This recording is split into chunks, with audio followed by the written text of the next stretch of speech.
kastoo aad naga daawanaysaan kusoo dhawaada telefishinka Somalisad stuudiyiisa magaalada Minneapolis North America ee cariga Mareykanka. haddaba barnaamijkan oo aan maanta kusoo qaadan doono barnaamijkii qubanaha Somalisad oo aad uga barateen daawadayaal barnaamijkan waxaan kusoo qaadanaa waxyaabo kala duwan. haddaba barnaamijkan maanta waxaan kaga hadli doonaa musharaxa madaxweynenimo ee Soomaaliya Maxamed Axmed Saalax oo booqasho ku yimi magaalada Minnesota ee gobolka Mareykanka magaalada Minneapolis halkaas oo lagu qabtay xaflad soo dhaweyn ah. haddaba musharaxa oo aan kula kulmay halka uu ka degan yahay magaalada Minneapolis ayaa waxa uga warramay sababta uu yimi Minneapolis iyo socdaalkiisan. su-aasha ugu horreysay aan weydiiyey waxa ay tahay maxaad u timi Maxamed gobolka Minnesota Mareykanka magaalada Minneapolis? bismillaahi raxmaani raxiim sallallahu ala sayyidina Maxamed. aad baad mahadsan tahay. sababta aan u imid Minnesota waxa weeye waa marka koowaad in aan la kulmo jaaliyadda Soomaaliya halkan ku dhaqan. jaaliyadda Soomaaliyeed halkan ku dhaqan ogtahay waa jaaliyadda ugu weyn jaaliyadda Soomaaliyeed ee ku dhaqan dibadaha marka laga reebo jaaliyadda ama dadka Soomaaliyeed ku nool wadanka Soomaaliya. talabaad waxa weeye Minnesota waxay noqotay xarun siyaasadda dhaqaalaha iyo arrimaha bulshada ee Soomaaliya aad iyo aad saameyn ugu leh. marka waxaan imid dadka weynaha inaan arko halkan.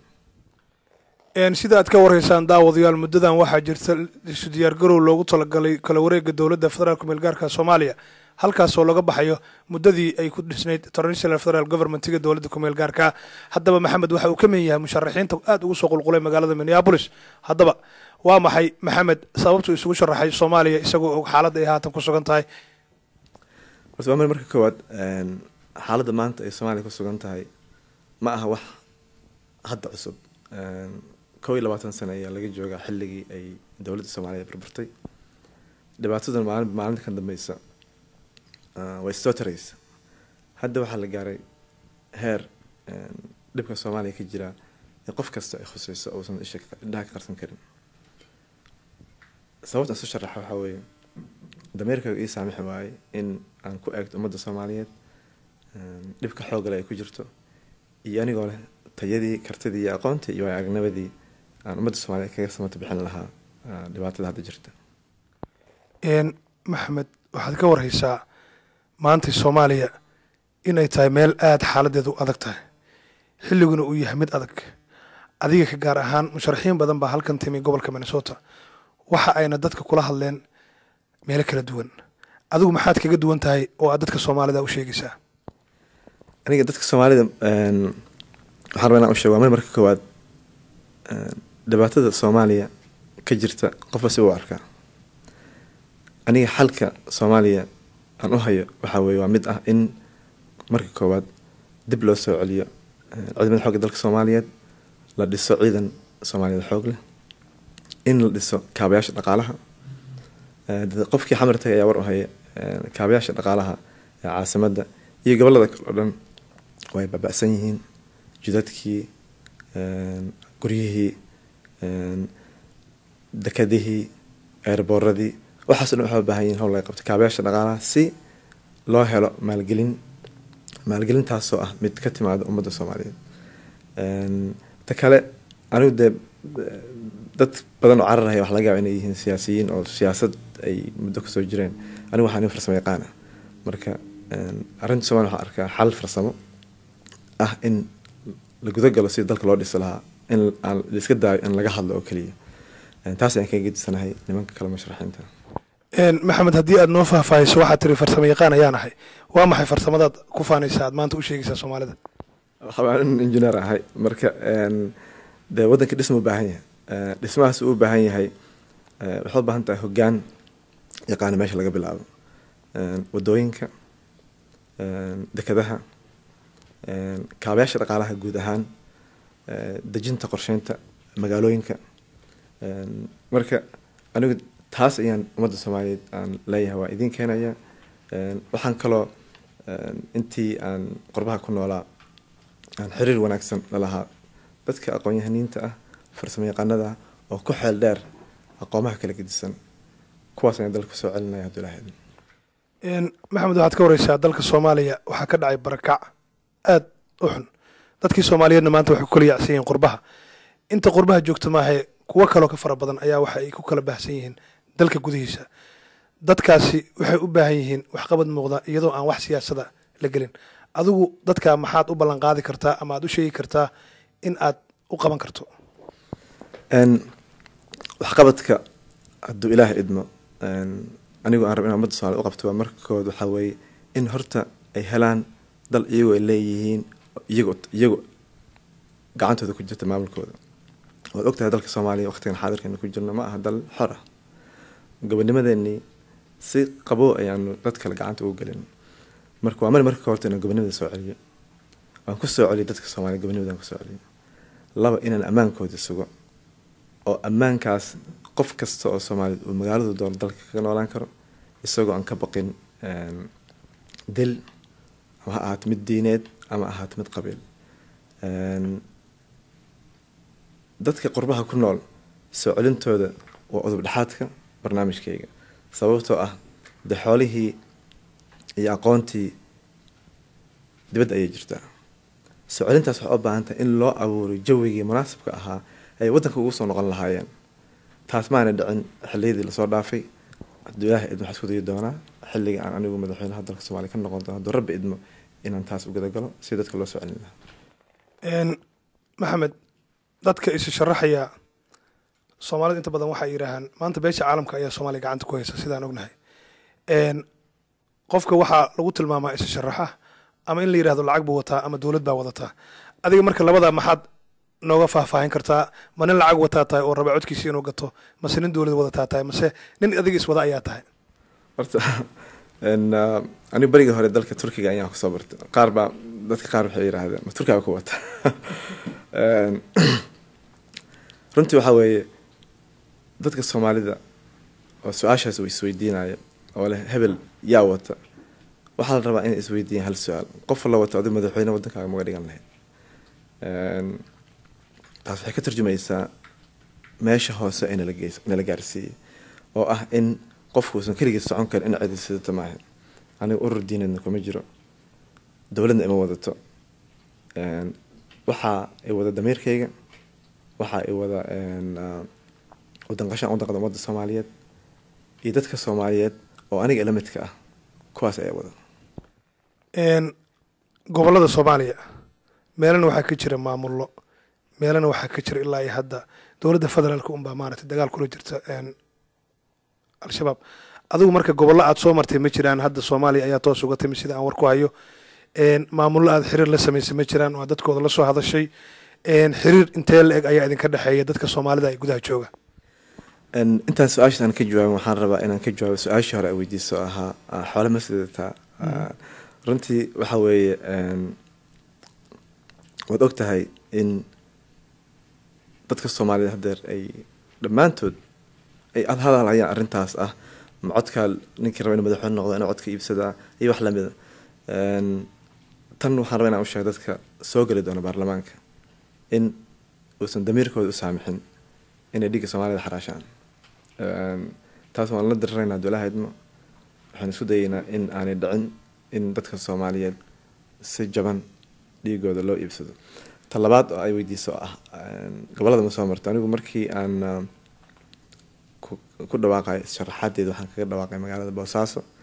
halkaas oo aan tagay lana hadlay si wanaagsan liigu soo dhaweeyay dadka ku dhaqan gobolada Puntland marka xiriirka aniga gobolada Puntland aad buu wanaagsan yahay sidoo kale gobolada dalka oo dhan waqti uma helin inaan booqasho ku tago gobolada dalka oo dhan laakiin hadduu ilaahay idmo inta aan ku jiro ololaha doorashada waxaan isku dayi doonaa inaan soo booqdo goobo kale oo ka tirsan dalka maxamed waxaad ka wareysaa dalka Soomaaliya muddadii uu burburka ku jiray dhinaca ganacsiga aad buu u socday oo dalka lagama dareemin ganacsigiisa waxaad ka wareysaa Soomaaliya inayba ahaydba meesha Afrika ugu sarreyso Afrika laga sabalay kareeyo ama xoolaha looga dhoofiyo laakiin waxa meesha ka baxay waa nabadgelyadii adiga nabadgelyada inaad soo celiso ama dalkii uu noqdo mid salka ku haya nabadiisii iyo xasiloonidii iyo dowladnimadii maxaa kaaga qorshaysan arrintaas horta haddeer haddii aad fiirisid tusaale waxaa noo ah magaalada Muqdisho in meelihii ay ka baxeen shabaab oo ciidamada amisom ay ka saartay iyagoo xitaa weli aanusan jirin amni ama ciidan ilaalinaya in dadka Soomaaliya laftooda is abaabuleen magaalada Muqdisho ammaankoodii ay sugteen amniga wuxuu baahan yahay cudud military tan ugu horreeya aan sameyn doono waxaa weeye dhisidda ciidanka xoogga dalka Soomaaliyeed kuwii aanu naqiin oo hogaamin jiray General Daawud iyo raggiisii ciidan nafta oo hore ummadda Soomaaliyeed ka difaaca cadawga gudaha iyo cadawga dibadda ganacsiga dadka Soomaaliyeed looma tilmaamayo iyaga yaqaan sida xoolo taqaadaan waad ogtahay maanta ganacsatada Soomaaliyeed waxay ku kala baahan caalamka oo dhan Afrika oo dhan waxaan ku qabsanaa ganacsi anagoo dawlad ahayn bari haddaan dawlad noqono insha Allah waxaan noqon doonaa dalalka ugu barwaaqo badan Afrika maxamed marka loo fiiriyo ciidamada Soomaaliya maanta waxaa mushaarka siiya dawladda shisheeye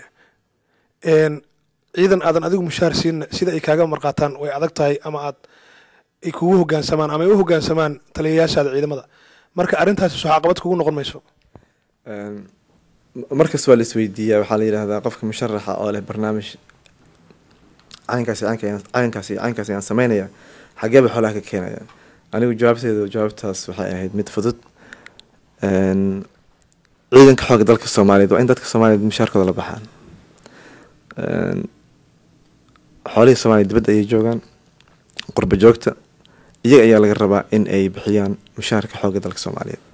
anigoo haddii ilaahay madaxweynaga dhigo u baryo tegi maayo oran maayo ciidanka xoogga dalka Soomaaliya hala ii biilo ciidanka xoogga dalka Soomaaliyeed inta ay dawladda kasoo kabanayso ay ka helayso canshuur isku filaanayso waxaa la rabaa dadka Soomaaliyeed inay u qaaraamaan inay u guntadaan sidii mushaar joogto ah loogu heli lahaa ciidanka xoogga dalka Soomaaliyeed ciidankaasoo noqon doona ciidan tababar wanaagsan leh lagu soo xulay karti iyo dadnimo iyo wadannimo ma u malaynaysaa tababarkan ciidamada loogu qaadayo dalka dibaddiisa inay ma muhiim ba mise muhiim ma aha Soomaaliya ciidamada xoogga dalka iyaga dadka kale tababari jiray runtii waa arrin aad iyo aad looga xumaado maanta in aynu ciidamadeena u dirsano dalal annagu aanu shalay wax bari jirno markii ciidamadaas soo noqdaan ay noqdeen kuwo dee aan wax ku ool aan noqon marka ciidamada xoogga dalka Soomaaliyeed dalka gudihiisa lagu tababaraya waxaana tababari doona saraakiil Soomaaliyeed anigu ma aaminsani in aynu u dirsano ciidamadeena dalal annagu shalay wax bari jirno Soomaaliya iyo ammaanka soo filan waa gartay dhinaca siyaasadda arrimaha dibadda dawladda adiga aad soo martay ama aad xiriir la yeelatay ama aad kala hadashay arrimaha Soomaaliya ma jiraan anigu waxaan aaminsanahay ka maxamed ahaan in arrin Soomaaliya ku saabsan ama ammaankeeda ama siyaasadeeda aan nagala xaajoon dalal shisheeye dadka Soomaaliyeedna waxaan u ballan qaadaya haddii ilaahay madaxweyne iga dhigo in arrinta Soomaaliya aan kala hadli doono oo keliya cid Soomaali ah aan ahayn cid ajnabi ah haddii aan kaaga jawaabo su-aashaada waxaa weeye arrimaha Soomaaliya kalama aan ahan dad ajnabi ah dadka aan kala hadlay waxaa weeye dadka ummadda Soomaaliya arrintu iyada khuseysay dad muddo dheer ayaa ummadda Soomaaliyeed arrintooda waxaa lagala hadlayay dad aanay khuseyn natiijadeedana dee miraheedana waan haynaa natiijadeedana waan aragnay marka Soomaaliya arrinteeda anigu kala hadli maayo dad aanay khuseyn laakiin maxamed marka runta loo dhaadhaco xaaladda Soomaaliya maanta waxa gacanta ku haya waa beesha caalamka gaar ahaan qaramada midoobay hay-addan Unipos marka adigu sidee ayaad uga bedeli kartaa in xaaladaas kale loo gudbo ay Soomaalidu noqdaan kuwa iyagu isku tashada UNPOS ama United Nations Office United Nations Political Office for Somalia waa sax sidaa tiri waa hay-adda ugu sarreysa dalka Soomaaliya hadda jirta waana khasab in iyagii waqtigan xaadirka lala xiriiro laakiin waa inayna ahaan mid joogto ah oo iyagu ay dalka gacanta ku hayaan muddo dheer sidii horey u jirtay anigu hadduu ilaahay ii garto inaan madaxweyne noqdo sida hore u sheegay talada Soomaalida waxay ku soo wareegaysaa gacan Soomaaliyeed maya gacan shisheeye waa gartay haddii aan u yara leexano Soomaaliya waagi hore waxay ahaan jirtay central government haatanna waxa loo wadaa federal government inay noqoto adigu labada maamulkee baa taageersan tahay central government iyo federal government taas waxay u noqonaysaa dastuurka qabyo qoraalka ah ee hadda u fadhiyaan odayaasha in la ansixiyo anigu waxaan qabaa runtii in dastuurkaas aynu dib u dhigno sababtuna ay tahay dastuur dal lagu maamulayo waa in dadkiisa ay u codeeyeen dastuurka hadda la ansixinayo ummadda Soomaaliya maana codayn marka hadda yana waqti isaga qaadin dastuurka iyo ama federal ama central government xoog leh iyo wixii dastuurku qoran hadda yanan isku xagan waxaan loo qaatay